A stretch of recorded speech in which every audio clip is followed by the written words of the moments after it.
this video, you're learning how to lift the rear wheel of your mountain bike without using the front brake, and even if you're on flat pedals, and even if you're on an e-mountain bike. And also, you're going to learn some common errors and how to fix them.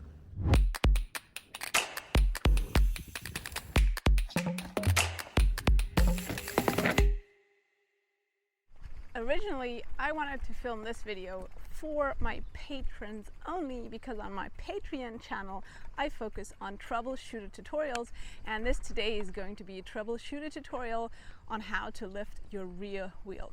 But then so many people asked me about lifting the rear wheel and that they're having trouble that I thought, hey, why not make a public video? So that's why this video, although it's a troubleshooter tutorial, is on my YouTube channel. Welcome, my name is Roxy. I'm super stoked to have you here. Today we're looking at the rear wheel lift. This is one version of how to perform a rear wheel lift, which means that you want to lift the rear of your bike without using clipless pedals, so without being clipped in. I'm on flat pedals, as you can see, and I'm doing this on my e-bike today because I want to show you that even on an e-bike, once you have the technique dialed in, you'll be fine on any bike. For all of these maneuvers, I'd recommend lowering your saddle out of the way. This gives you clearance. And then you want to roll along in a balanced stance, which means your full weight is on your legs and there's no weight in your hands. Then you want to load the bike through the feet. So you're compressing, if you have a full suspension bike, the rear shock and the fork by loading through the feet. You don't have to load through the hands to compress your fork, because look what happens if I compress here. Can you see that I'm compressing my fork? So if you load in a balanced fashion through the feet, you're going to load the rear and the front shock. And then you want to explode up, and the moment you explode up, you want to transfer your weight from your feet into your hands. So the question always is, if I'm exploding up, how do I keep my feet on the pedals? How do I avoid losing the pedals if I'm not clipped in?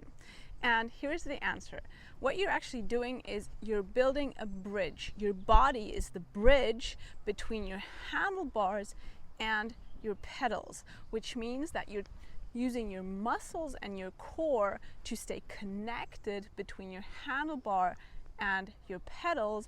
By the moment you explode up, you push against the handlebar and your toes are pointing down and you're pushing rearwards to stay connected. So you're wedging yourself, you're using a body wedge to stay wedged between your handlebar and your pedals. So the individual parts of the move of the rear wheel lift are load, explode, body wedge, and optionally you can claw the pedals to get a higher rear wheel lift. However, the base is always the load and explode up, and the moment you explode up, you want to transfer your weight from your feet into your hands and create that body wedge that I've already talked about. In the following, I want to look at some common errors, and of course I'm going to show you how to fix them. Common error number one is not loading through the feet, but loading too much through the hands. Although there are situations where loading through the hands can be helpful, for most situations you don't actually need it. Because watch this, when I'm loading here, so when I'm actually giving weight onto the center of my bike, which is the bottom bracket, can you see that my fork is also compressing? So I don't need to actively push on my handlebars to compress my fork. I can just load through the feet to compress my entire system. So to compress the wheels, the rear shock, and the fork. And that's important because if you load in an unbalanced fashion, so load too much to the back or load too much to the front, then your bike is not going to unload in a balanced fashion either, because you've loaded it in an unbalanced fashion. So energy always wants to come back. And that's why it's important to load with level pedals and load through the feet and not through your hands. So I'm going to show you now how you want it to look. So this is a balanced load through the feet.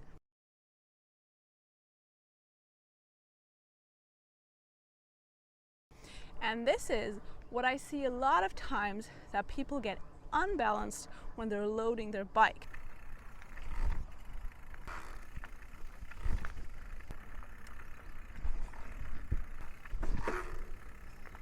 And here, just to repeat it one more time, is a balanced load through the feet to compress the bike. After that comes the explode up motion. A very common error here is that people collapse in their arms, so they don't stay strong in their arms. As I said before, when you're exploding up, you want to transfer your weight from your feet into your hands. When you're loading, you have your full weight balanced on your feet. The moment you explode up, you're transferring your weight into your hands, but you're creating a body wedge between your handlebars and your feet by applying your core and actually basically your whole body muscles in order to connect the handlebar to the pedals with your body. That's why you want to stay strong in your arms, which means that the moment you explode up, you want to feel pressure in your handlebar, weight in your hands, and you need to stay strong, meaning that you need to push away from the handlebar too. If you collapse in your arms, then obviously you can't lift the rear wheel, because what are we actually doing? We're pivoting around the front. So obviously we need to put weight on our front to be able to pivot around the front. And here is how you want it to look. And now you can see me collapsing in my arms, so you can see that's why the rear wheel is not lifting, because I'm just collapsing forward and I'm not using the front wheel as a pivot point on the floor to pivot around, because that's what we're doing. Just a reminder, we do not want to pull the front brake for this exercise. So this is just a dynamic body movement. I am shifting my body weight from low to high, and because I'm shifting my body weight onto my hands, that's why the rear wheel lifts. Error number 3 I see a lot of times is that people start to claw too early. What you want to do, you want to load, you want to explode, and then optionally you want to claw. Check this out. Now I'm performing the rear wheel lift without the claw. So just load and explode. And now you can see me performing the rear wheel lift higher with a load, explode, claw. So I'm kicking back my feet the moment I've exploded in order to gain extra height.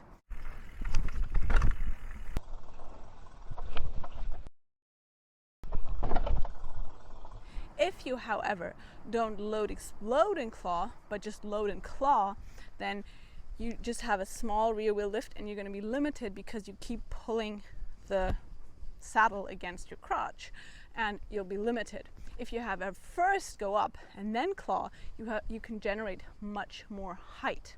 So this is me performing the move how it should look. So the load, explode, claw.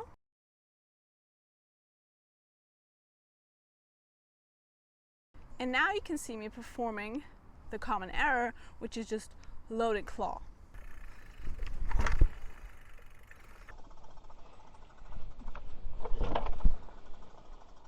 Correction for you is work on load, explode first before you start adding the claw.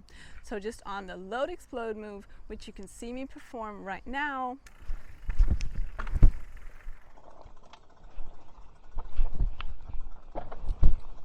and then once you've figured this out, then you can start adding the load, explode, claw to generate extra height.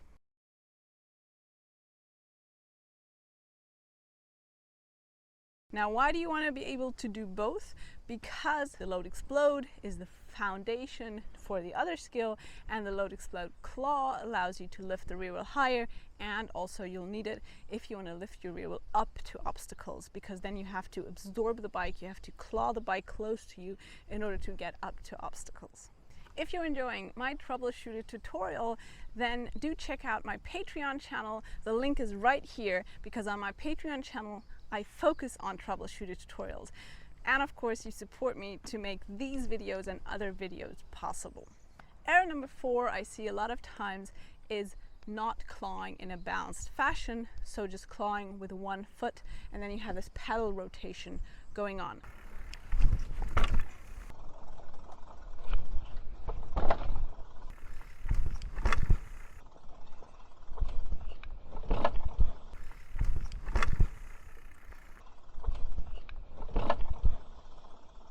What you want to do is you want to load, explode, and claw with both feet the moment you've exploded up.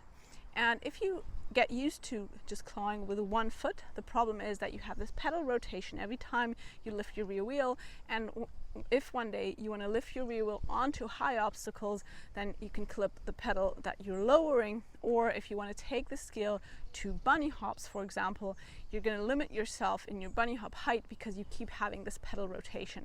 That's why I do not recommend learning to claw only with the rear foot, which a lot of people do, but to claw with both feet. So here's how you want the move to look. You can see me load, explode, claw evenly.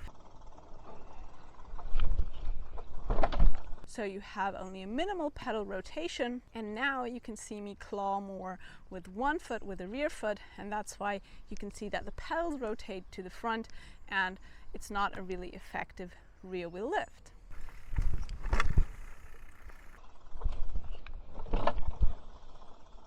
Thank you so much for watching. Share the video with friends, click subscribe, give me the thumb, and have a lovely, lovely day. And most importantly, enjoy practicing, because practice makes progress. And be kind to yourself. Take time. This needs time and a lot of practice in an environment like this. So you don't take this to the trail straight away, but take it to a park, take it to a parking lot, practice and progress step by step. If you would like professional help, then you'll find my contact details below. Have a lovely day. Goodbye.